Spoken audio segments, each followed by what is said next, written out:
Hello students, welcome back to my YouTube channel Sabki Pathshala. मैं हूं सुनील ढांडा। आज हम topic digestive system of human being लेके चल रहे हैं। देखिए, डाइजेशन के अंदर मैंने आपको पहले भी डिस्कस किया था कि डाइजेशन जो है वो दो टाइप का होता है।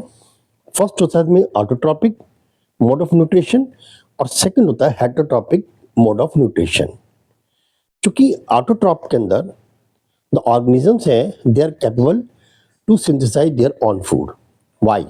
Due to the presence of the chlorophyll. But in heterotrophic mode of nutrition, the organisms are not able to synthesize their own food. Why? Due to the lack of chlorophyll. वहाँ chlorophyll present है, they are able to synthesize the food.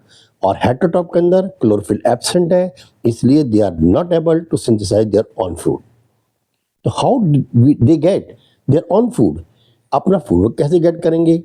So they are dependent that on the other then source of the food preparations, like they can be that found on the plant directly और then they can eat the other the plant eaters animals. Clear? उसके base में मैंने समझाया था कि जितने organisms हैं वो दो टाइप के होंगे, आइदर द हर्बीवोर्स और कार्निवोर्स। तो अब हम बात करें ऑमनीवोर्स के बारे में, यानी कि ह्यूमन बीइंग। अब ह्यूमन बीइंग ऑमनीवोर्स क्यों है? क्योंकि वो प्लांट भी ले सकता है और वो एनिमल भी ले सकता है। क्लियर? तो दोनों तरह की जो है वो जो है फूड है उसके लिए अवेलेबल है, चाहे प्लांट से ले चाहे वो एनिमल से ले।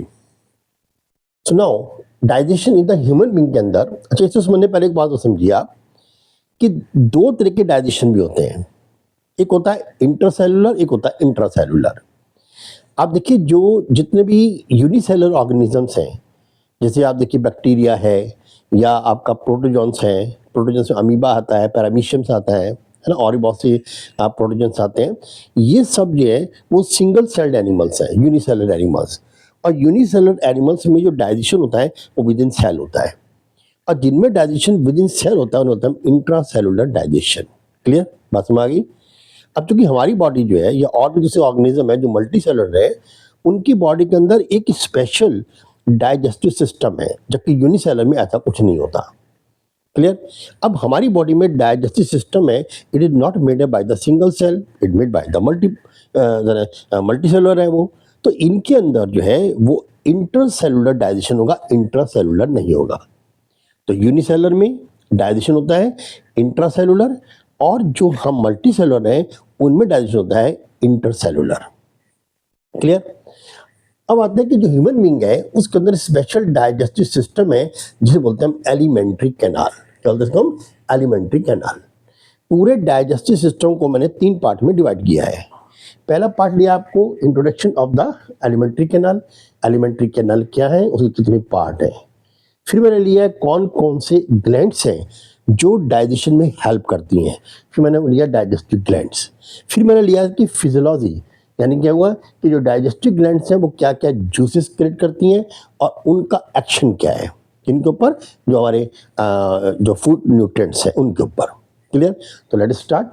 फर्स्ट करते हैं हम क्या, एलिमेंट्री कैनाल। देखिए एलिमेंट्री कैनाल का मैंने आपको डायग्राम यहाँ बना के दिया हुआ है। एलिमेंट्री कैनाल जो लगभग जो है वो 9 मीटर की है। ह्यूमन बीइंग के अंदर एलिमेंट्री कैनाल की total length near about 9 metre की है, और ये कंप्लीट कैनाल है। मैं कंप्लीट कैनाल क्यों कह रहा हूँ? Because it have the two different opening. क्योंकि हम क्या हैं, हम ओमनीवोर्स हैं। यहाँ मैंने क्या, ओमनीवोर्स हैं। दूसरा, हमारी बॉडीज के अंदर जो भी डाइजेशन होता है वो थ्रू होलोजोइक। होलोजोइक को मैं डिस्कस पहले भी कर चुका हूँ। इनमें 5 बिल्कुल एकदम अलग से स्टेप्स होते हैं। हालांकि 5 स्टेप मैंने यहाँ पर यो डिस्कस किए हुए हैं: इंजेक्शन, डाइजेशन, एब्जॉर्प्शन, एसिमिलेशन और इजेशंस। ठीक है, यही 5 स्टेप जो है वो होलोजोइक न्यूट्रिशन में होता है। तो हम जो है वो होलोजोइक हैं। क्लियर? तो हमारे अंदर जो 2 पार्ट है बहुत इंपॉर्टेंट है। एक होता है इंजेक्शंस, यानी फूड को पुट करना। देखिए बॉडी जो कर रही है, पहला काम तो है बॉडी के अंदर कुछ जाए, तो बॉडी में कोई चीज पुट करना, दैट इज द इंजेक्शन। और जो वेस्ट प्रोडक्ट्स है जो हमारे लिए जो है वो यूजफुल नहीं है ना, वो हमारी बॉडी से जो है बाहर निकलना जरूरी है, that should be eliminate from the body, और वो इजेशन। यहाँ पर इजेशन और इंजेशन दोनों जो है उनके लिए अलग अलग ओपनिंग है। क्लियर? इसीलिए से कहा है कंप्लीट कैनाल।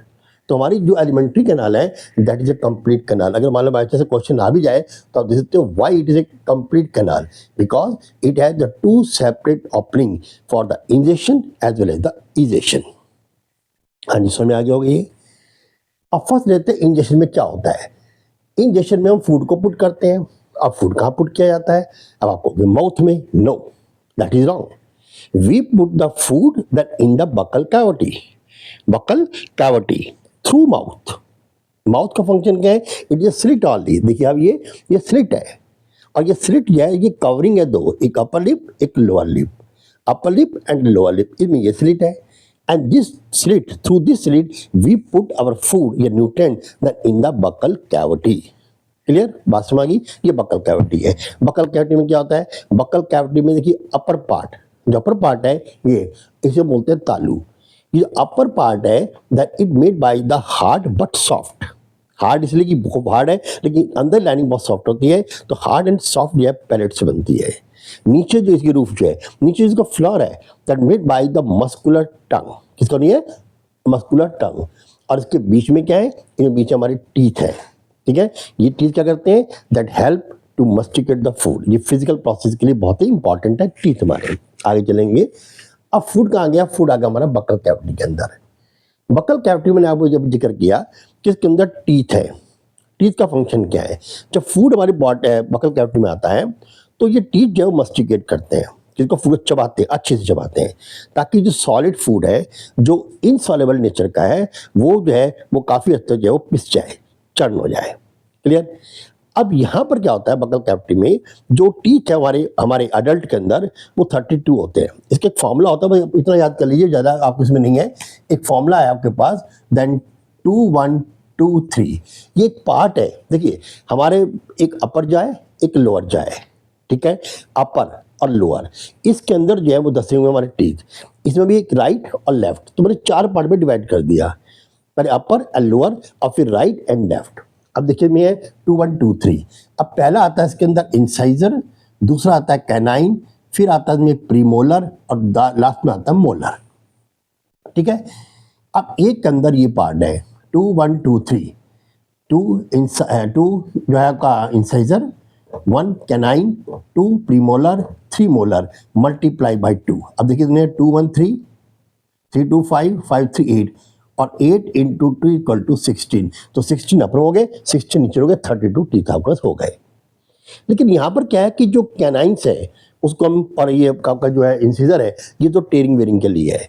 मेन जो काम जो मस्टिकेशन का होता है वो करता है प्रीमोलर एंड मोलर। ये दोनों जो है उसको मस्टिक करते हैं, उसे चबाते हैं फूड को। इसके अलावा ये आप ध्यान रखिए कि हमारे जो ये टीथ है वो होते हैं थीकोडॉन्ट। थीकोडॉन्ट ये क्या होता है? चूंकि ये एम्बेडेड होते हैं किसके अंदर? जॉस के अंदर। इन्हें होता है थीकोडॉन्ट। और चूंकि अलग अलग हैं, इनकी क्या है? अलग अलग शेप के हैं, इसे होते हैं हेट्रोडॉन्ट। क्या है? हेट्रोडॉन्ट। भाई ये 2-3 वर्ड आपको मैंने इसलिए कहा है कि याद करने की, कोई बच्चे क्वेश्चन पुटअप कर ले।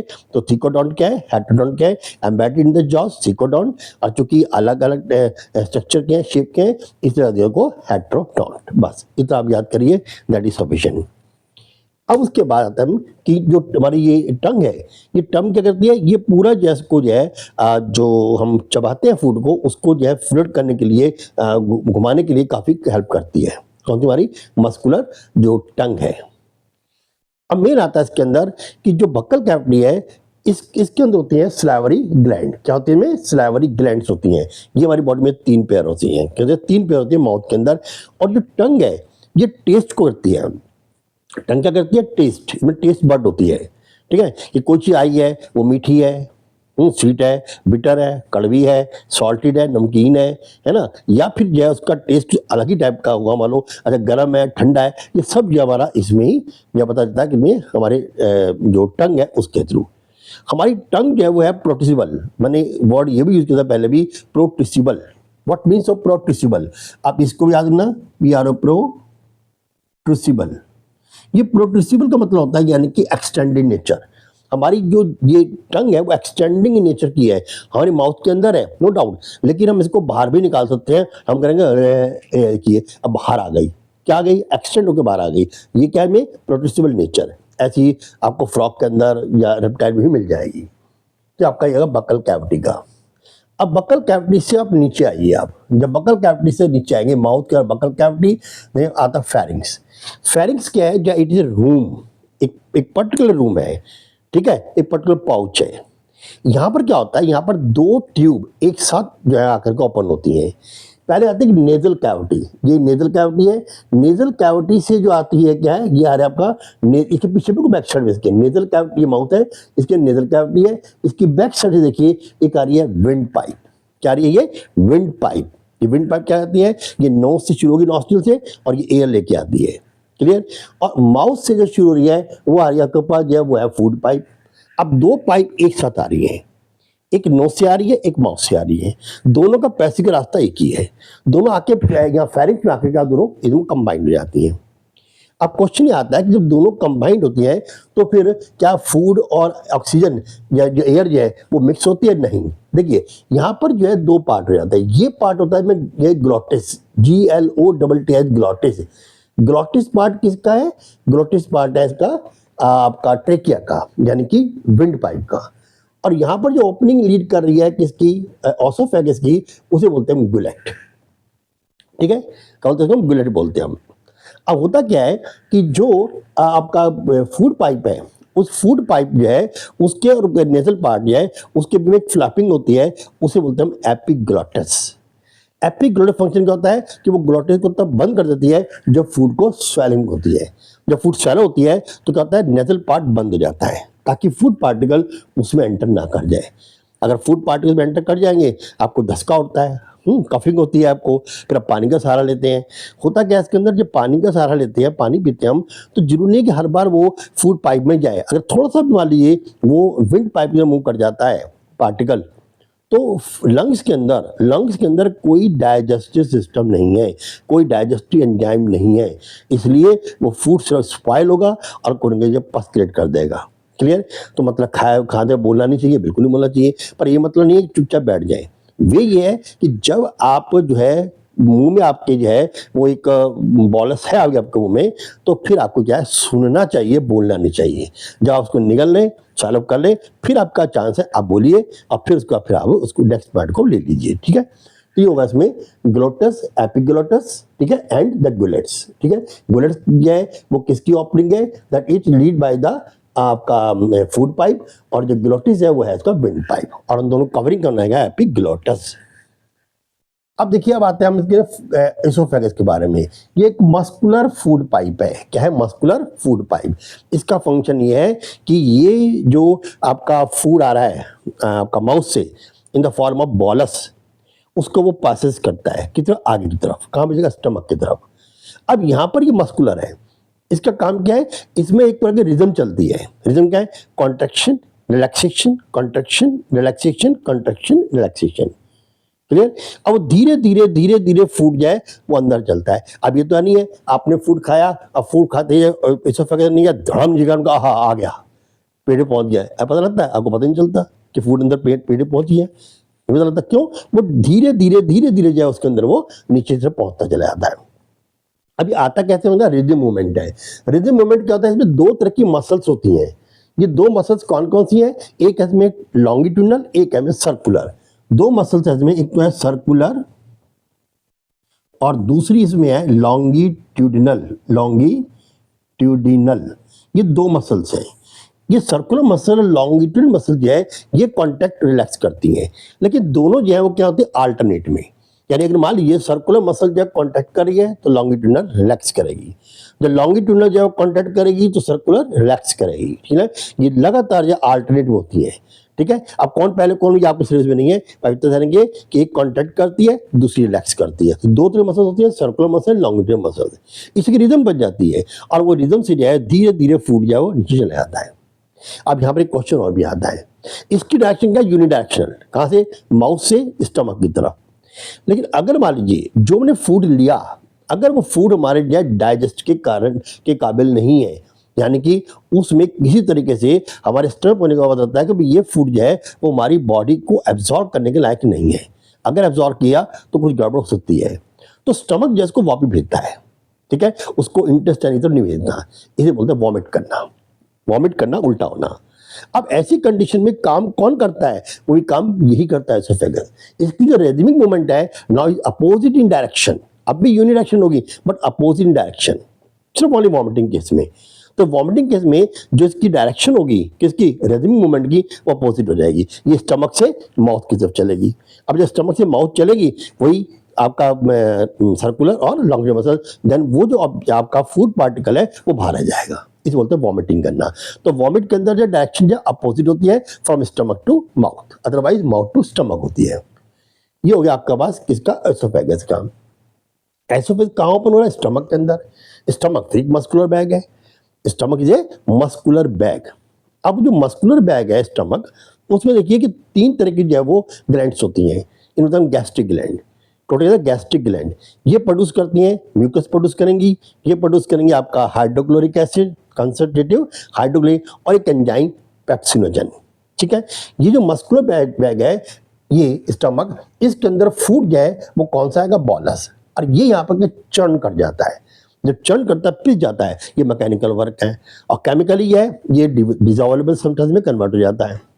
यहाँ पर फूड जो है वो अलग अलग नेचर के फूड के लिए अलग अलग टाइम फिक्स है। यानी क्या है, जैसे कार्बोहाइड्रेट है। अब कार्बोहाइड्रेट 2 होते हैं, एक होता है इसमें मोनोसेक्राइड्स, एक होता है पॉलीसेक्राइड्स। अब मोनोसेक्राइड्स होते हैं जो आपको बहुत ही जल्दी इजीली जो डाइजेस्टेबल है। फ्रूट के मोस्टली जो शुगर्स हैं वो इजीली डाइजेस्टेबल है, वो घंटे 2 घंटे ही टिकते हैं। इसलिए आप जब फ्रूट लेते हैं तो आपको 2-3 घंटे, 2 घंटे बाद ही भूख लग जाती है। लेकिन जो पॉलीसेक्राइड फूड है, स्टार्ची है, दूसरे हैं, वो उनको जो है डाइजेस्ट होने टाइम लगता है, वो 2-3 घंटे लगते हैं उसको। इसीलिए हमारी जो नेक्स्ट डाइट होती है वो 3-3, 4-4 घंटे टिक जाती है। लेकिन जो फैट होता है इसको जो है डाइजेस्ट करने में 6 से 7 घंटे भी लग जाते हैं। क्लियर? तो उतने टाइम के लिए ये फूड यहाँ पर स्टे भी करता है। तो एक जनरल जो स्टे होता है फूड का वो 4-5 घंटे बस, कि स्टमक के अंदर जो है वो 4-5 घंटे जो है फूड करीब करीब जो है स्टे करता है। और धीरे धीरे जो है वो पास होता है कहाँ पर, वो इंटेस्टाइन की तरफ। लेकिन ये बात ध्यान रखिए, अब आपको ये बता दूं मैं कि जो एसोफेगस से फूड आता है स्टमक के अंदर और फिर यहाँ से जो आता है वो कहाँ पर, ये इंटेस्टाइन में। तो एक मसल्स होती है स्फिंक्टर मसल्स। लेकिन जो मसल्स होती हैं oesophageal sphincter muscles, oesophageal sphincter muscles जो फूड को जो है वो एंटर होने में उसको क्या करती है, एडजस्ट करती है, ओपन करती है, क्लोज ओपन क्लोज, ताकि आराम आराम धीरे धीरे फूड जो एंटर करे। तो कौन सा मसल्स होगी में, स्फिंक्टर मसल्स, वो होती है इसके अंदर आपका एसोफेगल स्फिंक्टर मसल्स। अब यहाँ से फूड जो है यहाँ पर स्टे करने के बाद अब फूड चलता है फिर नीचे कहाँ पर आएगा, इंटेस्टाइन के अंदर। अब इंटेस्टाइन जो है वो 2 है, इंटेस्टाइन जो है वो 2 है। कौन कौन सी है, इसमें एक इंटेस्टाइन स्मॉल इंटेस्टाइन और एक इसमें लार्ज इंटेस्टाइन। दोनों में क्या है, जो स्मॉल इंटेस्टाइन है उसकी लेंथ ज्यादा है, लार्ज इंटेस्टाइन की लेंथ कम है। क्योंकि नाम उल्टा क्यों दिया, कि जिसकी लेंथ ज्यादा है उसको दिया स्मॉल इंटेस्टाइन, जिसकी लेंथ कम है उसको लार्ज इंटेस्टाइन। ये दिया हमने विड्थ पर, क्या दिया हमने, विड्थ पर। जो स्मॉल इंटेस्टाइन है उसकी विड्थ नैरो है, ठीक है, compare to the large intestine. तो स्मॉल इंटेस्टाइन नैरो है इसलिए स्मॉल इंटेस्टाइन है, और लार्ज इंटेस्टाइन जो है वो ब्रॉड है इसलिए कहते हैं हम लार्ज इंटेस्टाइन। हाउएवर जिसकी जो लेंथ है अगर हम देखें स्मॉल इंटेस्टाइन की वो लगभग 6 मीटर है, और वो जो लार्ज इंटेस्टाइन है वो नियरअबाउट 1.5 मीटर है। क्लियर? दोनों का फंक्शन अलग अलग है। देखिए जो स्मॉल इंटेस्टाइन है इसमें 2 तरह के जूसेस आते हैं। स्मॉल इंटेस्टाइन में 2 तरह के जूसेस आते हैं, एक फ्रॉम एक्सटर्नल, एक इंटरनल। वो जो एक्सटर्नल कहाँ से आते हैं जी, एक्सटर्नल बाहर से कहीं से नहीं आ रहे हैं, आएंगे बॉडी में से ही। क्योंकि ये पूरी जो एलिमेंट्री कैनाल है वो सीलोम के अंदर है, और उसी सीलोम में जो हमारे जो है वो 3 ऐसी मेन ग्लैंड्स हैं जो अपने सेक्रेशन को वो पोर करते हैं किसके अंदर आकर के, स्मॉल इंटेस्टाइन में। वो ग्लैंड कौन कौन सी है, देखिए ग्लैंड के नाम मैंने दिए भी यहाँ पर, एक है लीवर, ठीक है, एक है यहाँ पर जो है आपका ये इंटेस्टाइनल ग्लैंड, ठीक है, और एक है गॉल ब्लैडर।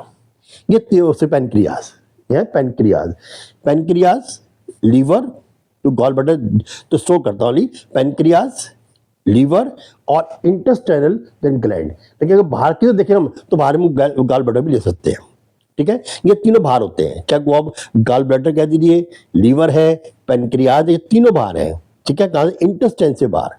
और इंटेस्टाइन के अंदर जो है वो है इंटेस्टाइनल ग्लैंड। क्लियर? अब देखिए जूसी जो प्रोड्यूस करेंगे वो, अब वो यहाँ पहुंचेंगे कि स्मॉल इंटेस्टाइन में। स्मॉल इंटेस्टाइन जो है इसमें डाइजेशन का लास्ट पार्ट है, यानी कि small intestine is also known as the site of complete digestion.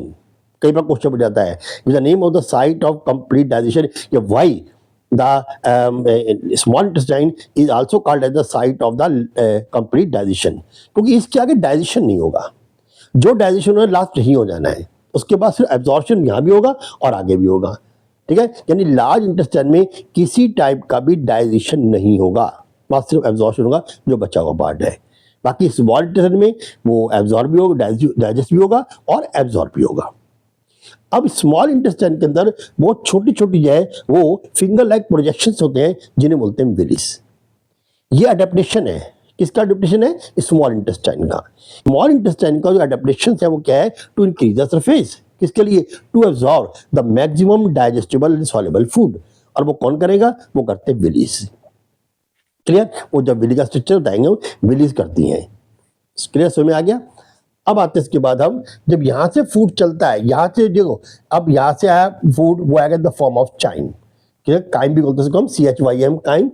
जो स्टमक से फूड आएगा स्मॉल इंटेस्टाइन में वो आता है in the form of crime, यानी सेमी सॉल्युबल, और यहाँ पर आके जो है पूरा डाइजेस्ट हो जाएगा, और डाइजेस्ट होने के बाद ये एब्जॉर्ब होगा। जो बाकी पार्ट पहुंचेगा लार्ज इंटेस्टाइन के अंदर, और लार्ज इंटेस्टाइन में विलीज है वो सिर्फ एब्जॉर्ब करेंगे, वहां पर कोई डाइजेशन नहीं होगा।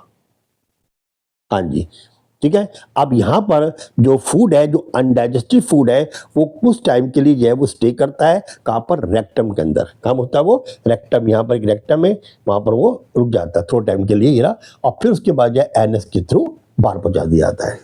ठीक है, ये सेमी इनवॉलेंट्री है, जो क्या है? The throw of the food, तो कुछ टाइम स्टे करता है ये। ठीक है, और फिर हम इसको जब बाहर निकालते हैं तो इनवॉलेंट्री भी है लेकिन सेमी वॉलेंट्री भी है। क्लियर? अब हम चलते हैं इसके अंदर इसके डाइजेस्टिव ग्लैंड की तरफ। ये मैंने आपको सारा पार्ट समझा दिया क्या क्या इसके अंदर है।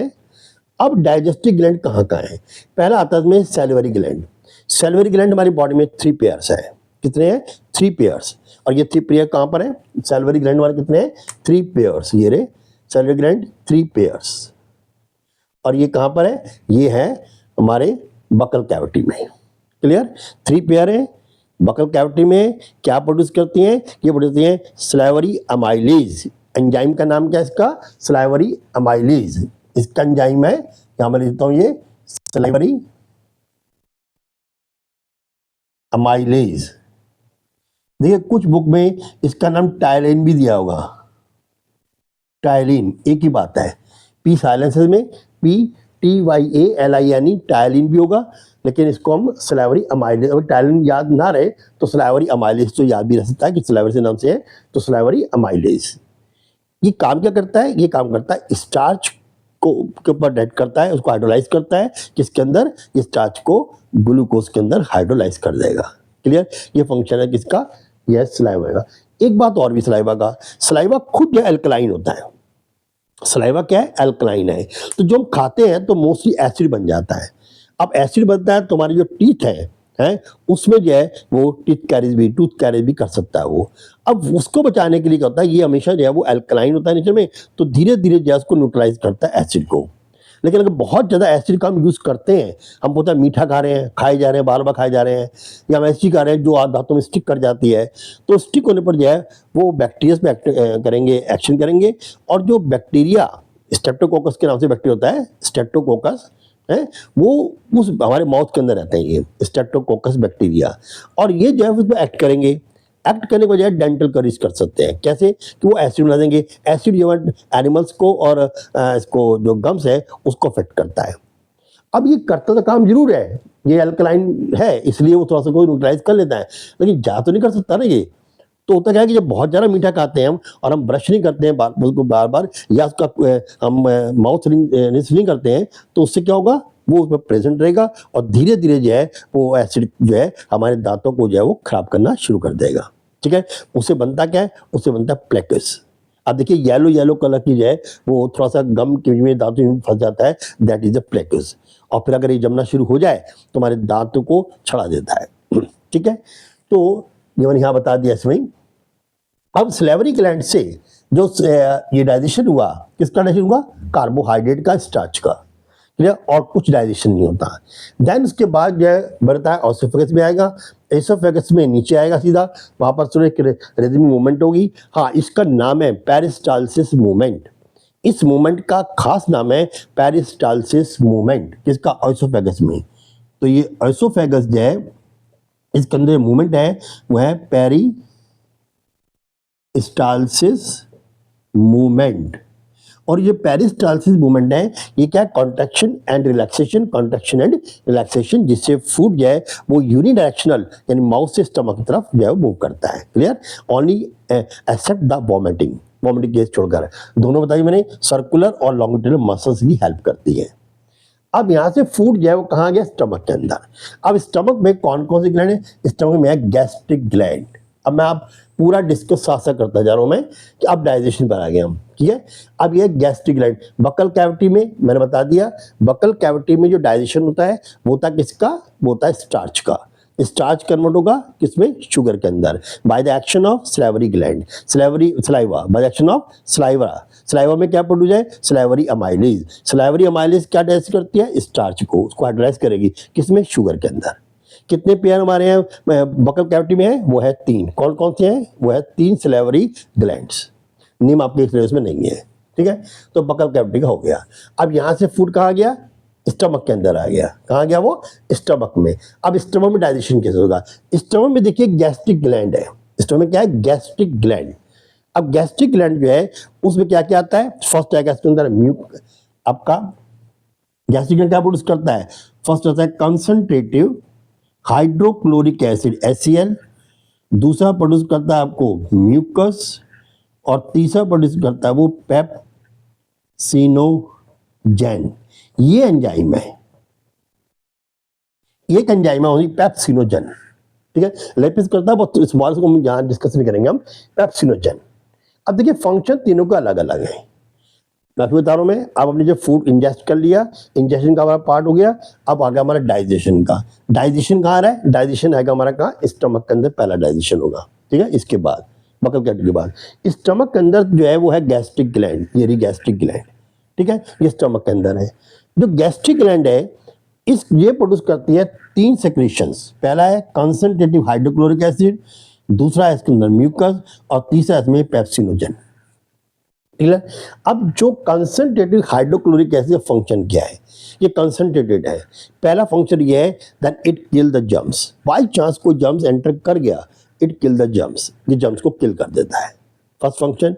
सेकंड क्या है कि ये जो आपके बकल कैविटी से फूड आ रहा है, अब वो फूड होता है एल्कलाइन इन नेचर। कैसा होता है ये? Alkaline in nature, clear. ये एसिड है।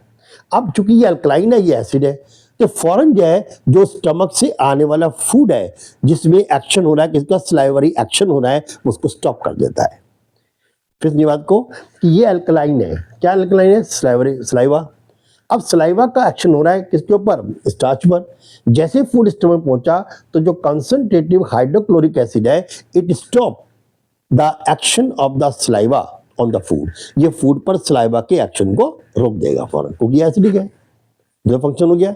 तीसरा फंक्शन क्या है कि यहाँ पर ये जनाब बढ़ जाते हैं कौन से? पेप्सिनोजेन, क्योंकि हम तो काम नहीं करेंगे अल्कलाइन में, हमें तो मीडियम चाहिए एसिडिक। अब एसिड प्रोड्यूस हो रहा है तो ये पेप्सिनोजेन को जो है, जो इनएक्टिव है, पेप्सिनोजेन का एंजाइम, वो एंजाइम है इनएक्टिव है, ये कोई वर्क नहीं कर रहा अभी। जब एसिड प्रोड्यूस होता है हाइड्रोक्लोरिक एसिड, तो इसको एक्टिवेट कर देता है, और ये पेप्सिनोजेन खुद कन्वर्ट होता है पहले पेप्सिन में। किसमें कन्वर्ट होगा? पेप्सिन। जो पेप्सिनोजेन है वो इनएक्टिव है, एंजाइम है, लेकिन जैसे ही हाइड्रोक्लोरिक एसिड जो है वो प्रोड्यूस होगा, वो इसको एक्टिवेट कर देगा, ये पेप्सिन में कन्वर्ट हो जाएगा, क्लियर। हाइड्रोक्लोरिक एसिड से एक्टिवेट करता है पेप्सिन को, पेप्सिन में कन्वर्ट करने के लिए। जब एक बार पेप्सिन कन्वर्ट हो जाता है, उसके बाद पेप्सिन जो है वो खुद ही फिर जो है आगे पेप्सिनोजेन को एक्टिवेट करता रहता है, यानी फिर एसिड की जरूरत नहीं पड़ती है। एक बार पेप्सिनोजेन जो है जब पेप्सिन में कन्वर्ट हो जाता है, तो जो बाकी पेप्सिनोजेन बचा भी है वो खुद पेप्सिन ही कर लेता है उसको एक्टिवेट। फिर हाइड्रोक्लोरिक एसिड भी ऑटो कैटालिटिक प्रॉपर्टी, कम से कम ऑटो कैटेलिटिक लाइटिक प्रॉपर्टी। ये जो है वो पेप्सिन की ऑटो कैटालिटिक प्रॉपर्टी होती है कि एक बार जब पेप्सिन जब बन जाता है पेप्सिनोजन से, तो फिर बाकी बचे पेप्सिनोजन को वो खुद ही पेप्सिन में कन्वर्ट कर लेता है। क्लियर? अब पेप्सिन एक्ट करेगा, क्लियर, किसके ऊपर करता है? पेप्सिन एक्ट करता है प्रोटीन पर। पेप्सिन किस पे एक्ट करता है? प्रोटीन पर, और प्रोटीन को कन्वर्ट करता है पेप्टॉन के अंदर। तो प्रोटीन कन्वर्ट टू पेप्टॉन, ठीक है, बाय द एक्शन ऑफ क्या आपके ये पेप्सिन, नॉट पेप्सिनोजन, ये पेप्सिन के कारण होता है। हाँ जी, समझ गया। तो protein convert into peptone by the action of pepsin. इसमें एक एंजाइम रैनिन भी होता है, लेकिन रैनिन ज्यादातर जो है ना वो बच्चों में होता है, ठीक है। अब बच्चे जो छोटा बच्चा होता है दूध पीता है और थोड़ी देर का दूध फटा थोड़ा दूध निकाल भी देता है बाहर, छोटा बच्चा होता है जो वो दूध का जो इन्फेंट वो दूध को बाहर निकालता है, फटा दूध निकालता है, वो कहते हैं वो रैनिन एंजाइम काम करता है, वो उसको प्रोटीन डाइजेस्ट करना कर लिया, बाकी बाहर निकाल देता है वो मुंह के थ्रू ही। तो ये रैनिन एंजाइम हमारी बॉडी में होता है, ये जो है ये हमारी जो मिल्क है उसको जो है कर्लिंग कर लेता है। मिल्क को कर्लिंग करने में कौन हेल्प करता है? Rennin enzyme. तो यहाँ पर डाइजेशन हो गया अब किस किस का? बकल कैविटी से किसका डाइजेशन हुआ था? स्टार्च का, और यहाँ हो गया प्रोटीन का, अभी फैट का डाइजेशन नहीं हुआ। क्लियर? अब आता है फिर म्यूकस क्या करता है? म्यूकस जो है दो फंक्शन करता है। एक तो करता है कि वो जो फूड है उसको लुब्रिकेट कर देता है, और ये कन्वर्ट होता है चाइम, यानी काइम भी बोल सकते हो हम, काइम में कन्वर्ट करता है एकदम से लिक्विड सेमी लिक्विड टाइप।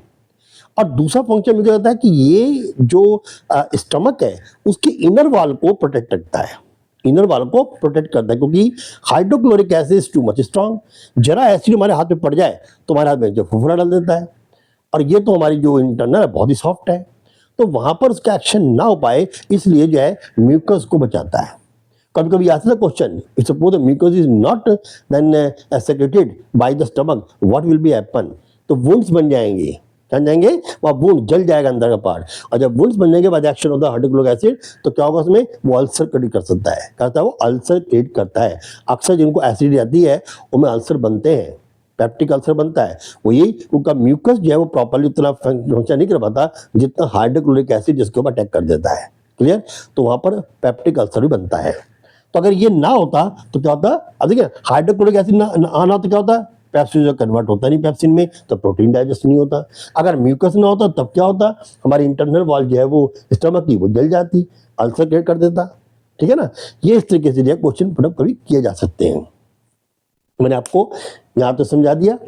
अब नेक्स्ट पार्ट लेके चल रहे हैं हम, और अब कर लेते हैं इसको। तो अभी दो डाइजेशन हो गए हमारे, एक तो हो गया स्टार्च का और दूसरा हो गया हमारा प्रोटीन का, ठीक है। स्टार्च को डाइजेस्ट करना कौन था? वो था स्लेवरी अमाइलेज, और कन्वर्ट हो गया शुगर के अंदर, और जो आपका प्रोटीन है वो कन्वर्ट होगा पेप्टॉन में, उसको डाइजेस्ट करता है पेप्सिन। अब आ गया फूड कहाँ से गया? अब फूड जो है स्टमक से कहाँ एंटर हुआ? काइम की फॉर्म में इंटेस्टाइन के अंदर, अब कौन सी इंटेस्टाइन? Small intestine. अब यहाँ फंक्शन होने ना, स्मॉल इंटेस्टाइन में दो तरह के जूस आ रहे हैं, एक एक्सटर्नल ग्लैंड से, एक इंटरनल ग्लैंड से। एक्सटर्नल ग्लैंड कौन कौन सी है? पहला लीवर, लार्जेस्ट ग्लैंड।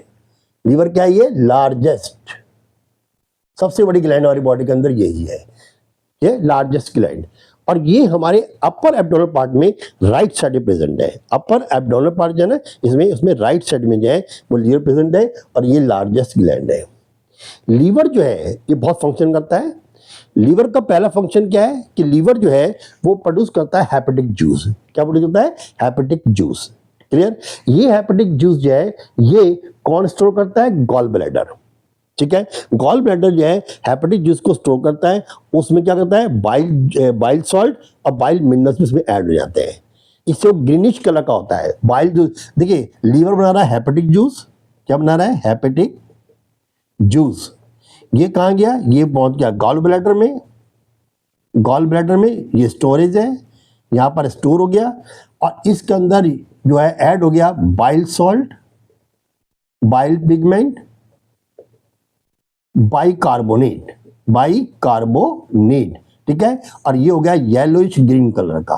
क्या होगा ये? येलोइश ग्रीन कलर का, ठीक। इधर पेनक्रियाज जो है it produce the pancreatic juice, pancreas produce कर रहा है पैनक्रियाटिक जूस, यहीं पर ही पैनक्रियाज प्रोड्यूस कर रहा है पैनक्रियाटिक जूस। और पैनक्रियाटिक जूस में क्या होता है, एक होता है में आपके पास पैनक्रियाटिक अमाइलेज, किसको करेगा, स्टार्च को जो बच गया हो। दूसरा होता है में ट्रिप्सिन, ये ट्रिप्सिनोजन की फॉर्म होता है, जो पेप्सिनोजन है ऐसे ट्रिप्सिनोजन की फॉर्म होता है, ये एक्ट करता है आपका प्रोटीन पर। और एक होता है इसमें लाइपेज, लाइपेज जो एक्ट करता है फैट पर। फिर सुनिए, ये पैनक्रियाटिक जूस कौन प्रोड्यूस कर रहा है, पैनक्रियाज। पहली बात समझ लीजिए, पैनक्रियाज जो है डुअल फंक्शन करता है। क्या करता है ये, dual function. What means of dual function, ये पैनक्रियाज जो है वो एंजाइम का काम भी करता है, प्रोड्यूस भी करता है, और यही जो है वो हार्मोन्स भी प्रोड्यूस करता है। यही पैनक्रियाज क्या करता है, वो हार्मोन प्रोड्यूस करता है, और यही जो है एंजाइम भी प्रोड्यूस करता है। जब एंजाइम प्रोड्यूस करता है तो ये एक्सोक्राइन ग्लैंड, एक्सोक्राइन ग्लैंड की तरह काम करता है, और जब ये हार्मोन प्रोड्यूस करता है तो एंडोक्राइन ग्लैंड की तरह काम करता है। अगर पूछा जाए कि जब पैनक्रियाज एंडोक्राइन ग्लैंड काम करता है तब क्या प्रोड्यूस करता है, hormones. Clear, insulin hormones. Clear, वो करता है वो शुगर लेवल को बैलेंस करता है ब्लड के अंदर। लेकिन अगर मान लीजिए वो एंजाइम प्रोड्यूस करता है तो कौन सा प्रोड्यूस करेगा एंजाइम, वो प्रोड्यूस करेगा ये पैनक्रियाटिक एंजाइम, पैनक्रियाटिक जूस। और पैनक्रियाटिक जूस में एंजाइम कौन से, तीन होते हैं इसके अंदर। एक होता है इसमें पैनक्रियाटिक अमाइलेज जो स्टार्च पर काम करेगा, एक होता है ट्रिप्सिनोजन जो प्रोटीन पर वो हाइड्रोलाइज करेगा, एक लाइपेज जो फैट को जो है वो हाइड्रोलाइज करेगा। लेकिन यहाँ पर क्या है, फिर इसका फंक्शन क्या है, हेपेटिक जूस का फंक्शन क्या है। हेपेटिक जूस जो है वो जब प्रोड्यूस करता है तो वो लगातार प्रोड्यूस करता है, लेकिन क्या होता है कभी जरूरत नहीं होती है तो गॉल ब्लैडर जो है वो उसको अपने अंदर स्टोर कर लेता है। तो गॉल ब्लैडर क्या, वो स्टोरेज है। क्लियर, गॉल ब्लैडर अपना कोई जूस प्रोड्यूस नहीं कर रहा है, गॉल ब्लैडर स्टोरेज है। इसमें जो स्टोरेज है गॉल ब्लैडर में हेपेटिक जूस का, उनमें बाइल सॉल्ट होता है, बाइल पिगमेंट होता है, बाइकार्बोनेट्स होते हैं। ये क्या काम करते हैं, ये बाइल जूस बहुत इंपॉर्टेंट वर्क करता है। ये करता है, ये येलोइश ग्रीन कलर का होता है, जब जाता है तो ये अमल्सिफिकेशन ऑफ फैट करता है। फैट करता है, फैट को अमल्सिफाइड करता है, ये फैट को अमल्सिफाइड करता है। What means of emulsification, emulsification होता है यानी the break down of the fat molecules into smaller one. वो फैट इजीली डाइजेस्टेबल्स नहीं है, ठीक है, लाइपेज उसमें एक्ट करता है लेकिन इसलिए वो डाइजेस्ट नहीं कर पाता फैट को। तो सबसे पहले काम करता है उसके डाइजेशन में हेल्प करता है कौन, बाइल जूस, बाइल सॉल्ट। ठीक है, जो बाइल सॉल्ट है ये पहले करता है अमल्सिफाइड, ये करता है अमल्सिफिकेशन ऑफ फैट, यानी कि जो लार्ज ग्लोब्यूल ऑफ फैट है उसको ब्रेक डाउन करता है टू स्मॉलर वन, छोटे छोटे पार्ट के अंदर उसको जो है वो क्या करता है, ब्रेक डाउन कर देता है। अब इस पर लाइपेज एंजाइम काम कर लेता है। क्लियर, बात समझ आ गया। तो यहाँ पर जो है ये बाइल जूस का काम आ गया। अब bile juice, hepatic juice, pancreatic juice, ये तीनों अलग अलग प्रोड्यूस कर रहे हैं। ठीक है, हेपेटिक जूस ने लीवर ने हेपेटिक जूस क्रिएट किया, कहाँ पहुंचाया, बाइल के पास। कहाँ, किस जोर से, हेपेटिक डक्ट से। ठीक है, उधर पैनक्रियाज ने अपना जूस बनाया, पैनक्रियाटिक जूस, उन्हें कहाँ दिया, वही पहुंचा वहां पर हेपेटिक आपका ये पैनक्रियाटिक डक्ट से। अब पैनक्रियाटिक डक्ट और उधर बाइल डक्ट जिसमें हेपेटिक जूस भी है, ये दोनों कंबाइंड हो जाती हैं, और कंबाइंड होकर जो है वो देखिए यहाँ पर आके ओपन हो जाती हैं। ये देखिए ये आके इंटेस्टाइन में ये ओपन होगी, कहाँ पर, डिओडिनम में। यहाँ वर्ड होता है डिओडिनम, वैसे है नहीं है, लिखा है मैंने डिओडिनम, ये डिओडिनम में ओपन होती है। क्लियर, इधर देखिए पैनक्रियाज ये प्रोड्यूस कर रहा है, पैनक्रियाज ये अगर पैनक्रियाटिक अमाइलेज या पैनक्रियाटिक जूस समझ लो, और यहाँ पर जो है ये है डक्ट, कौन सी है, पैनक्रियाटिक डक्ट। और देखिए यहाँ पर देखिए ये लीवर प्रोड्यूस कर रहा है, यहाँ पहुँचा दिया उसने क्या, अपना बाइल हेपेटिक जूस, और यहाँ से जो है गॉल ब्लैडर में ये जो है स्टोर हो गया। अब ये बाइल डक्ट ये आ रही है, इधर से देखिए ये बाइल डक्ट आ रही है, इधर से आ रही है ये कौन सी, ये पैनक्रियाटिक डक्ट आ रही है, और ये कंबाइंड यहाँ पर आके ओपन हो जाएगी। हाँ जी, समझ में आ गया होगा। ठीक है, पैनक्रियाज जो है प्रोड्यूस कर रहा है, पैनक्रियाटिक डक्ट है यहाँ पर, और बाइल जो है वो बाइल डक्ट है, यहाँ पर आके जो है वो इसे ओपन होती है, और जो लीवर है वो बाइल गॉल ब्लैडर को जो है अपना जो सेक्रेशन है वो उसको हैंड ओवर कर देता है। समझ आ गया होगा, ये डायरेक्टली से ओपन हो जाती है। तो अब उसके बाद आता है कि जब बाइल जो है, जो बाइल सॉल्ट है, बाइल में ये पिगमेंट है, ये क्या क्या फंक्शन करता है। पहला फंक्शन करता है जो बाइकार्बोनेट्स है। बाइकार्बोनेट का फंक्शन क्या है, बाइकार्बोनेट कहता है कि जो अब तक स्टमक से फूड आ रहा है वो आ रहा है एसिडिफाइड, अब एसिडिक फूड आ रहा है, अब यहाँ पर जनाब ट्रिप्नोसन अड़ गए, ये रहे ट्रिप्सोनोजन, ये अड़ गए, उनको जी मैं तो काम नहीं करूंगा एसिडिक में, मुझे तो अल्कलाइन मीडियम चाहिए, बच्चा है ना आने जाता है ये चाहिए तो काम करूंगा नहीं करूंगा, ये अड़ गए जनाब, कुछ एसिडिक नहीं चाहिए मुझे अल्कलाइन चाहिए। तो जो बाइकार्बोनेट है जो कहाँ से आ रहा है, बाइल जूस से, वो जो है इस पूरे स्ट्रक्चर को या पूरे नेचर को जो है वो अल्कलाइन कर देता है। कैसे करता है वो, अल्कलाइन, बात ही नहीं है। अल्कलाइन करने पर जो है ये ट्रिप्सोनोजन जो है now it convert to the trypsin, अब ट्रिप्सोनोजन कन्वर्ट होगा ट्रिप्सिन के अंदर, और ट्रिप्सिन जो है वो क्या करेगा, वो इसको जो आपका प्रोटीन बच गया या जो हमारा पेप्टोन आया है उसको पेप्टाइड में कन्वर्ट कर देगा, ये पेप्टोन को कन्वर्ट करेगा इसमें पेप्टाइड में। हाँ जी समझ में आ गया, ये पेप्टोन को पेप्टाइड में कन्वर्ट कर देगा। ऐसे लिपिड्स को, लिपिड जो ये फैट्स है उस फैट्स को ये कन्वर्ट करेगा लाइपेज, लाइपेज जो है फैट को कन्वर्ट करेगा किसमें, फैटी एसिड में, किसमें, फैटी एसिड, इसमें कन्वर्ट कर देगा, समझ गया। और जो बचा हुआ स्टार्च है वो भी कन्वर्ट हो जाएगा इसमें ग्लूकोज में। हाँ जी समझ में आ गया। तो यहाँ पर क्या काम हुआ, यहाँ पर हुआ जो वहां से स्टार्च ग्लूकोज आ रहा है उसमें जो थोड़ा स्टार्च रह गया उसको भी ग्लूकोज में कन्वर्ट करेगा, वो कौन करेगा, वो का पैनक्रियाटिक अमाइलेज, ठीक है। जो फैट आ रहा है जो अभी तक डाइजेस्ट नहीं हुआ था उस फैट को फैटी एसिड में कन्वर्ट करेगा, कौन करेगा, वो ट्रिप्सिन। ट्रिप्सिन जो है पहले किस फॉर्म में है, इनएक्टिव फॉर्म के अंदर है, ट्रिप्सिनोजन की फॉर्म के अंदर है, ठीक है। जब गॉल ब्लैडर से जूस आ रहा है वो अल्कलाइन है, वो उसको एक्टिवेट करेगा और ट्रिप्सिनोजन ट्रिप्सिन में कन्वर्ट हो जाएगा, क्लियर, वो एक्ट करेगा लाइपेज पे, लाइपेज को एक्टिवेट करेगा और फैट को फैटी एसिड में कन्वर्ट कर देगा। फिर उसके बाद जो रहेगा आपका प्रोटीन, अब प्रोटीन जो है वो आया ऊपर से किसमें, पेप्टोन की फॉर्म में, उसको पेप्टाइड में कन्वर्टेड ट्रिप्सोजिन ने, ठीक है। तो लाइपेज, ट्रिप्सोनोजिन और ये सब ने अपना वर्क करके इसको जो सॉल्युबल फॉर्म के अंदर कन्वर्ट कर दिया। अब आ गया यहाँ पर कि फूड जब यहाँ पर सब डाइजेस्ट हो गया, लीवर ने अपना फंक्शन कर दिया, सब ने अपना फंक्शन कर दिया, अब आ गया इंटेस्टाइनल ग्लैंड। ये क्या करेगा, इंटेस्टाइनल ग्लैंड जो वो है फाइनल टच, हमने पुट्टी लगा ली है ना, व्हाइट वॉश के पुट्टी लगा ली, सब लगा दिया, आप कह दिए पेंट करना है, उन्हें पेंट कर दिया कि भाई देख लो पेंट आपका सही है, हाँ जी, और मैं फाइनल टच दे रहा हूँ, भाई दे दो फाइनल टच। अब फाइनल टच देने पर एकदम से चमक दीवारें हमारी, ऐसी जो है यहाँ पर फाइनल टच होगा पूरे डाइजेशन के लिए, वो कौन करेगा, इंटेस्टाइनल ग्लैंड। अब इंटेस्टाइनल ग्लैंड जो है वो प्रोड्यूस करती है जूस जो कहते हैं सुकस एंट्रिकस, क्या बोलते हैं हम, सुकस एंट्रिकस, इसे बोलते हैं हम सुकस एंट्रिकस। ये जो है वो इंटेस्टाइनल जूस है, ठीक है। ये जूस कौन प्रोड्यूस कर रहा है, इंटरस्टिशियल ग्लैंड, ठीक। और ये है सुकस एंट्रिकस, ये इंटेस्टाइन का इंटरनल जूस है। अब ये क्या काम करता है, अब ये अभी तक जो भी आपका फूड डाइजेस्ट हुआ है इसको बिल्कुल सिंपल फॉर्म के अंदर, वाटरी फॉर्म के अंदर यानी कि सॉल्युबल फॉर्म के अंदर कन्वर्ट कर देगा ताकि इसलिए वो एब्सॉर्ब हो जाए।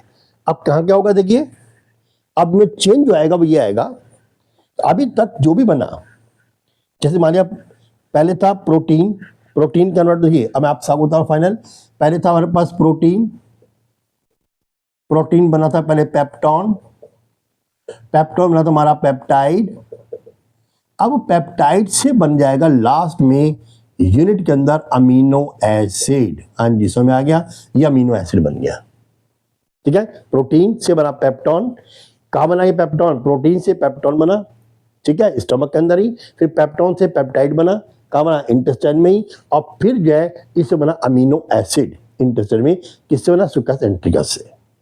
ऐसे जो है अब कार्बोहाइड्रेट यानी स्टार्च, अब जो कार्बोहाइड्रेट है वो बना इसमें मोनोसेक्राइड, ये क्या बन गया था, ये बन गया हमारे माउथ के अंदर, मोनोसेक्राइड से बन गया ग्लूकोज, ये क्या बन गया हमारे स्टमक के अंदर, और ग्लूकोज से बन गया हमारा ये ग्लूकोज प्लस फ्रक्टोज, ये सॉल्युबल फॉर्म में, ये क्या बन गया स्मॉल इंटेस्टाइन में सुकस एंट्रिकस से।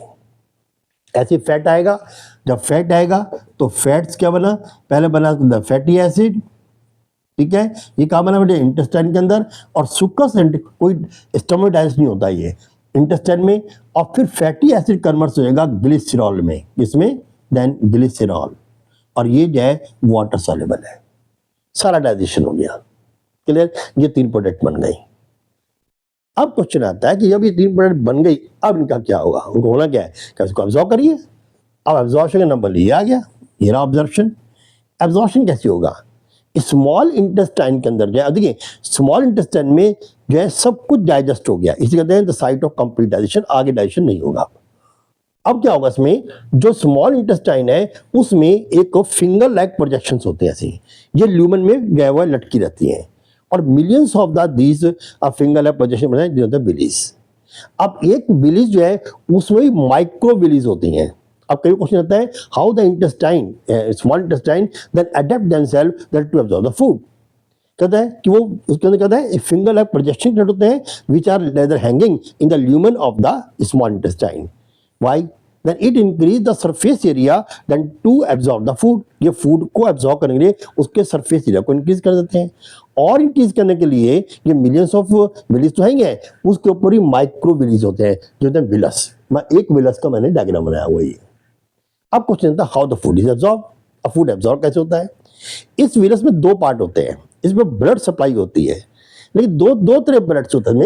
एक होता है इसमें रेड कलर ब्लड, यानी कि वही ब्लड वेस्कुलर सिस्टम, यानी कि इसमें कहते हैं हम आपका ब्लड कैपिलरीज। एक तो ब्लड कैपिलरीज है, दूसरा लिम्फ कैपिलरीज, ठीक है, इसको लैक्टिल्स बोलते हैं। क्या होता है हम लैक्टिल्स, LACTELS लैक्टिल्स, ठीक, किसको, लिम्फ कैपिलरीज में लैक्टिल्स होते हैं। यहाँ पर क्या है कि ये लिम्फ कैपिलरी है, ये ब्लड, अब ये रखिए बस, ब्लड कैपिलरी लिम्फ कैपिलरी, दोनों के एब्जॉर्प्शन की पावर अलग अलग है। क्लियर। जहां तक क्वेश्चन जो है ब्लड कैपिलरी, ब्लड कैपिलरी किस किस को एब्जॉर्ब करती है और लिम्फ कैपिलरी किसको एब्जॉर्ब करती है। देखिए पहले तो मैं लिम्फ कैपिलरी किसको एब्जॉर्ब करती है, लिम्फ कैपिलरी, ये लिम्फ कैपिलरी जो है ये एब्जॉर्ब करती है एक तो आपका ग्लिसरॉल, वहीं से बनता है कोलेस्ट्रॉल, ठीक है, कोलेस्ट्रॉल और फैट्स जो बचा हो, ग्लिसरॉल है, कोलेस्ट्रॉल है, और जो फैट बचता है फैटी एसिड वगैरह, उन सबको एब्जॉर्ब कर लेती है। अगर फैटी एसिड बच भी गया तो इसको भी एब्जॉर्ब कर लेगी, कौन, लिम्फ। ये लिम्फ कैपिलरी एब्जॉर्ब करती है, हमारी बॉडी कोलेस्ट्रॉल बनता रहता है उसको एब्जॉर्ब कर लेगी, ग्लिसरॉल बन गया उसको एब्जॉर्ब कर लेगी, कुछ फैटी एसिड बच गया वो उसको एब्जॉर्ब कर लेगी, और कुछ एब्जॉर्ब नहीं करेगी। लेकिन जो ब्लड कैपिलरीज है हमारी, ब्लड कैपिलरीज वो क्या करती है, एक तो करेगी शुगर को, यानी कार्बन यानी शुगर, ग्लूकोज, ठीक है, प्लस प्रोटीन। प्रोटीन किस फॉर्म में, अमीनो एसिड फॉर्म में, अमीनो एसिड, ठीक है, शुगर को एब्जॉर्ब करती है, अमीनो एसिड को भी एब्जॉर्ब कर लेती है। कौन करती है वो करती है हमारी ब्लड कैपिलरीज। अब ब्लड कैपिलरी जो है ये एब्जॉर्ब कर लिया। अब एब्जॉर्प्शन 2 तरीके से होता है, एक एक्टिव प्रोसेस, एक पैसिव प्रोसेस। अब पैसिव प्रोसेस क्या होता है, इसमें एनर्जी की जरूरत नहीं पड़ती। पैसिव प्रोसेस में जो एब्जॉर्प्शन होता है, absorption in the case of passive, मैं बहुत शॉर्ट लूंगा मैं, पैसिव प्रोसेस आपको बस नॉलेज होनी चाहिए, आपके और में होनी है। पैसिव प्रोसेस भी क्या होता है, इसमें हमेशा हायर कंसंट्रेशन से लोअर कंसंट्रेशन जो है मूवमेंट होती है, movement from higher concentration to lower concentration, higher concentration to lower concentration. अब देखिए जो आपका ब्लड है, ब्लड कैपिलरीज यहाँ पर जो एब्जॉर्ब हुई है, ब्लड कैपिलरी जो है उसमें लोअर कंसंट्रेशन होती है, और जो इंटेस्टाइन की जो ल्यूमेन है, क्या है, ल्यूमेन ऑफ इंटेस्टाइन, इसमें कंसंट्रेशन ज्यादा होती है, क्योंकि वही डाइजेस्ट हो गया रहा है। अब ल्यूमेन जो है इंटेस्टाइन की, उसमें कंसंट्रेशन जो है इनकी ज्यादा है और ब्लड कैपिलरी में कम है, तो क्या होगा, वो यहाँ से निकल के उसमें ल्यूमेन से वो कहाँ जाएगी, वो एपिथेलियल सेल के थ्रू होती है सीधा ब्लड कैपिलरी में एंटर कर जाएगी। ये पैसिव प्रोसेस है, इसे कुछ नहीं चाहिए, कोई एनर्जी नहीं चाहिए इसको। तो ब्लड शुगर है आपका, दूसरा आपका ये आ गया, कहाँ गया, ब्लड शुगर है, प्रोटीन है, अमीनो एसिड है, वो सब उसके अंदर एंटर कर जाएगा बिना किसी रिक्वायरमेंट ऑफ एनर्जी के। क्लियर। लेकिन जब उसको एनर्जी चाहिए, ठीक है, तो होगा कौन देगा एनर्जी, बल तो एटीपी। ये एक्टिव प्रोसेस है। एक्टिव प्रोसेस में एनर्जी चाहिए, एक्टिव प्रोसेस में होता है एनर्जी चाहिए, ये यूनिडायरेक्शनल है। Passive process always be unidirectional, ये हमेशा जाएगी हायर टू लोअर की तरफ। क्लियर बात समझ आ गई। अंदर ल्यूमेन में हमेशा हायर होती है, अंदर कैपिलरी में लोअर होती है, इसलिए ल्यूमेन से यानी कि इंटेस्टाइन से ब्लड कैपिलरी में एंटर कर जाती है, पैसिव प्रोसेस। लेकिन एक्टिव प्रोसेस जो है वो उसको एनर्जी चाहिए, और ये यूनिडायरेक्शन नहीं होती, जबकि ये यूनिडायरेक्शनल है। पैसिव प्रोसेस है यूनिडायरेक्शनल, ठीक है, हायर टू लोअर। ये नहीं होता, ये हायर टू लोअर और लोअर टू हायर कहीं भी जा सकती है। ये एक्टिव प्रोसेस है। और एक्टिव प्रोसेस के लिए क्या चाहिए? एनर्जी। एनर्जी कौन देगा इसको? एटीपी। एटीपी जो है इसको एनर्जी प्रोवाइड करता है, इसलिए इसका मूवमेंट जो है दोनों साइड रहता है। बात समझ गई? Higher to lower, lower to higher, इसमें कंसंट्रेशन जरूरत नहीं पड़ती है। भाई इतना फर्क आपको याद रखना है और कुछ नहीं। तो ये हो गए दो प्रोसेस हो गए, एक पैसिव और एक एक्टिव प्रोसेस। अब फूड का एब्जॉर्प्शन हो गया, अब क्वेश्चन आता है एसिमुलेशन, और फिर उसका लास्ट आएगा इसके बाद क्या? इजेशन। अब एसिमुलेशन का क्या मतलब है? देखिए एसिमुलेशन में एक बात ध्यान रखिए, बच्चे अक्सर कहते हैं कि एसिमुलेशन और एब्जॉर्प्शन एक ही चीज है, कोई फर्क नहीं पड़ता उससे, लेकिन नहीं, ऐसा फर्क होता है। एसिमुलेट होता है यानी एसिमुलेशन एसिमुलेट कर देना, अपने आप में आत्मसात कर लेना उसको। क्लियर? अब होता क्या है, हमने क्या क्या यूज किया? हमने क्या कार्बोहाइड्रेट, हमने लिया प्रोटीन, हमने लिया फैट, हमने लिया मिनरल, ये सब ले लिए, इसको हमने डाइजेस्ट कर लिया, कहाँ गया? सिंपल फॉर्म में चला गया। अब सिंपल फॉर्म कहाँ गया? ब्लड के अंदर एंटर हो गया। अब बॉडी इसको एसिमुलेट करती है, क्या? अब फिर रीसिंथेसाइज करेगी। Assimilation means resynthesize. जो चीज हमारे पास है वो बेसिक आ गई। अमीनो एसिड एक बेस है, किसका? प्रोटीन का, ठीक है। ग्लूकोज फ्रक्टोज बेस है, किसका? कार्बोहाइड्रेट का। ग्लिसरॉल किसका बेस है? ये है फैट का। अब ये सब बेसिक आ गए। अब इससे वो एक जो है पॉली मॉलिक्यूल जो है यानी पॉलीमर्स जो है उसको सिंथेसाइज करेंगी बॉडी, रीसिंथेसाइज करना। अब जब यहाँ से रीसिंथेसाइज होगा तो वही बनेगा क्या? प्रोटीन बनेगा, वही कार्बोहाइड्रेट बनेगा, वही में फैट बनेगा। इन क्या काम कर रहे हैं देखिए। अब जब प्रोटीन, जब पहला काम देखिए प्रोटीन, जब उसकी रीसिंथेसाइज होकर प्रोटीन बनेगी अमीनो एसिड से, तो प्रोटीन को वो भेजेगी वहां पर जहां उसकी अब रिक्वायरमेंट है। क्या रिक्वायरमेंट है? उसकी रिक्वायरमेंट है कि कहीं टेयरिंग वेयरिंग हुई है सेल की, उस सेल की टेयरिंग वेयरिंग को रिपेयर करने के लिए प्रोटीन चाहिए, वो वहां भेज देगी बॉडी, चलो जाओ वहां रिपेयर करिए इसको। तो यूज हो गया जो अमीनो एसिड से उसको उसी टाइप की प्रोटीन बनाई जाएगी जिस जगह जरूरत है। अगर सेल को ग्रोथ चाहिए है, सेल ग्रोथ चाहिए तो सेल के ग्रोथ की प्रोटीन जो है वो बनेगी अमीनो एसिड से, वो वहां भेज जाएगी, सेल ग्रो करने हेल्प करेगी। उसको रिपेयरिंग करनी है, वो रिपेयरिंग टाइप की प्रोटीन मिलेगी, वो वहां पहुंच जाएगी, इसको रिपेयरिंग कर लेगी। तो प्रोटीन का यह यूटिलाइज होता है। लेकिन अगर उसके बाद भी अमीनो एसिड बच गया तब क्या होगा? अब अमीनो एसिड जो बच गया तो वो जाएगा सीधा लीवर के पास। इसलिए बात सुनिए, एक्स्ट्रा अमीनो एसिड, अगर एक्स्ट्रा, देखिए पहले क्या है, अमीनो एसिड का यूज करना उसने बॉडी ने, अमीनो एसिड क्या बन गया? प्रोटीन। लेकिन ये प्रोटीन स्पेशल बनेगी, ये प्रोटीन ग्रोथ के काम भी आएगी तो ग्रोथ के लिए प्रोटीन बनेगी, ये रिपेयरिंग के लिए आएगी तो रिपेयरिंग के लिए आएगी, ट्यूनिंग के लिए। और फिर भी अमीनो एसिड बच गया तो कहाँ जाएगा? वो लीवर के पास। और लीवर क्या करेगा? इस अमीनो एसिड को लीवर जो है वो कन्वर्ट कर देगा यूरिया में। क्या कन्वर्ट करेगा? यूरिया में, उसको बंदे स्टोर कर लेगा। Amino acid convert to urea and store in, उसके अंदर स्टोर हो जाएगा। समझ आ गई? ऐसे अब आएगा वो आपके पास शुगर। अब जो शुगर है वो है क्या? ग्लूकोज, एक तो ग्लूकोज की फॉर्म में या है फ्रक्टोज की फॉर्म में। अब ग्लूकोज फ्रक्टोज बहुत सिंपल शुगर है। अब ये चाहिए तो कि हमारी जो बॉडी है उसको एनर्जी चाहिए, एनर्जी किसके लिए चाहिए? ग्लूकोज या फ्रक्टोज लेगा, वो कैसे लेगा? Through the respiration. अब ये ग्लूकोज फ्रक्टोज है that is act as a fuel of respiration, वो रेस्पिरेशन के फ्यूल की तरह काम करेगा। इससे क्या होगा? वो ऑक्सीडाइज होगा during the respiration and the provide the carbon dioxide water and provide us energy, उस एनर्जी को यूटिलाइज कर लेंगे। अब क्वेश्चन फिर हुआ आता है, अगर मान लीजिए ग्लूकोज एक्स्ट्रा बच गया, रेस्पिरेशन में यूज नहीं कर पाया, तब क्या करेंगे? तो ग्लूकोज एक्स्ट्रा बढ़ जाएगा, फिर जाएगा लीवर के पास। लीवर क्या करेगा? इसको ग्लाइकोजन में कन्वर्ट कर लेगा और इसको अपने अंदर स्टोर कर लेगा। बात समझ आ गई? तो एक्स्ट्रा ग्लूकोज जो यूटिलाइज नहीं हुआ वो लीवर क्या करेगा? उसको ग्लाइकोजन में कन्वर्ट करेगा और करके अपने अंदर स्टोर कर लेगा। तो glucose convert into the glycogen and store by the liver cell. Clear? अब आगे फैट। अब फैट किस फॉर्म में? हमारा ग्लिसरॉल की फॉर्म में है। किस फॉर्म में? ग्लिसरॉल की फॉर्म में। अब ग्लिसरॉल जो है वो बिल्कुल वाटर सॉल्युबल है। अब इस ग्लिसरॉल का यूज क्या किया उन्हें? फैट का उन्हें यूज किया हमारी बॉडीज के जितने भी आपके सेल की फॉर्मेशन होती है, नए सेल, उनमें लिपोप्रोटीन, उनकी मेम्ब्रेन बनती है लिपिड्स एंड प्रोटीन की। क्या बनती है? Lipids plus protein. अब कुछ प्रोटीन तो यहाँ से आ गई जो मतलब कि सेल वेल बनाने के, सेल मेम्ब्रेन बनाने के लिए, कुछ होगा फैट। अब दोनों मिलकर बन गया लिपिड प्रोटीन। फिर समझ में आती है, जो फैट है वो फैटी एसिड की फॉर्म में है, ग्लिसरॉल की फॉर्म में है। अब ग्लिसरॉल जो है वो क्या है, वो लिपिड्स है। अब लिपिड्स और प्रोटीन दोनों मिलकर बनते हैं लाइपोप्रोटीन। लाइपोप्रोटीन जो है वो जो न्यू सेल्स बन रही हैं आफ्टर द ग्रोथ या आफ्टर द आपका डिवीजन, तो जो न्यू सेल्स बन रही है उनकी क्या चाहिए, उनको मेम्ब्रेन बनानी है उन्हें, तो लिपिड प्रोटीन की बनती है। तो वहां पर जो है लिपिड और प्रोटीन यूटिलाइज हो जाती है। अब क्वेश्चन ज्यादा है, अगर लिपिड ज्यादा बच गया, अगर फैट ज्यादा बच गया तो क्या करेगा, अब ये लीवर के पास नहीं आएगा। सोचो वहां भेज दो इसको भी ना, सारा काम लीवर थोड़ा करेगा।